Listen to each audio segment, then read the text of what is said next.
Bunuh orang sih. Nah, belum.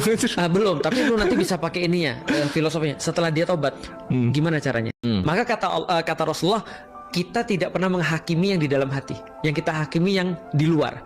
Yang urusan di dalam hati, urusan dia sama Tuhan. Nah, itu. Nah, jadi ini. batasnya di situ. Soalnya kalau di psikologi itu kayak gini. Ya. Gue tuh suka belajar psikologi. Oke. Dibilang kayak gini. Kalau kita ngejudge diri sendiri, kita ngejudge berdasarkan intensi bukan aksi. Kalau kita ngejudge orang lain, kita ngejudge berdasarkan aksi bukan intensi. Bagus banget. Itu siapa yang ngomong tuh? Lupa deh, pokoknya gue baca. Kenshin Himura kayaknya. Nggak tahu siapa lagi Kenshin Himura. Kenshin Himura lu nggak tahu? Nggak ngerti. Ya, search nanti. Tapi emang kayak gitu. Coba dibayangin, kita setiap hari gampang banget kita ngejudge orang lakuin sesuatu tanpa kita ngerti intensinya. Contoh, orang nyolong, gitu lah. Pencuri nih, layak dihukum, layak diapain. Tapi dibaliknya, di dalam hati dia, intensi dia biar anak gua nggak mati kelaparan. Betul. Misalnya gitu.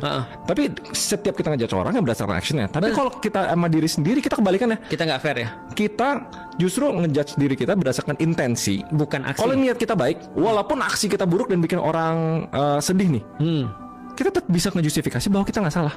Betul. Dan itu kan mismatch kan. Betul. Nah, maka aku cerita dulu tentang Kenshin Himura tadi.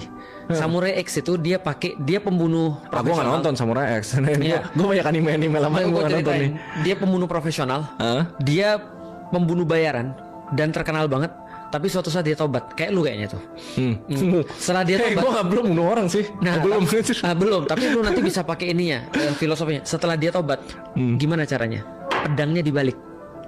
Pedangnya dibalik. Nah, tajamnya untuk dia, tumpulnya untuk orang. Gimana bacok orang lo gitu? Makanya dia nggak pernah bacok orang. Dia cuma melumpuhkan orang karena yang tajam easy on others, hard on yourself. Hard on yourself, easy on others. Nah itu pertama. Itu adalah bagus. Itu diajarin sama Islam juga. Islam nggak boleh kemudian. Contoh gini ya. Kalau ada orang lagi apes, contoh ya, Ray datang terus bilang gini, dompetku hilang. Terus gue bilang, kurang sedekah lu, nggak boleh. Karena kita harus bilang, sabar ya Ray, namanya ujian untuk kamu naik lebih tinggi lagi. Aku harus husnuzon, harus berprasangka baik. Tapi begitu aku yang kehilangan dompet, aku harus berkata pada diriku sendiri, dosa mana lagi Lik yang kamu buat sehingga kamu diuji kayak gini. Tapi aku nggak boleh ngejudge lu dengan kata-kata kayak gitu. Karena itu untuk diri sendiri. Islam literally ngajarin hard on yourself, easy on others. Selalu cari alasan pembenaran untuk orang lain, tapi hard on yourself. Itu yang pertama. Yang kedua, aku pengen kasih tahu, berarti problematikanya adalah problematika mental, bukan problematika agama. Agama harusnya datang untuk membenahi mental. Tapi kalau agamanya tinggal ritual, maka yang terjadi adalah orang-orang ngawur mengatasnamakan agama. Artinya orang-orang kayak begini nih, dia akan menggunakan apapun yang bisa leverage dia untuk dia less guilty.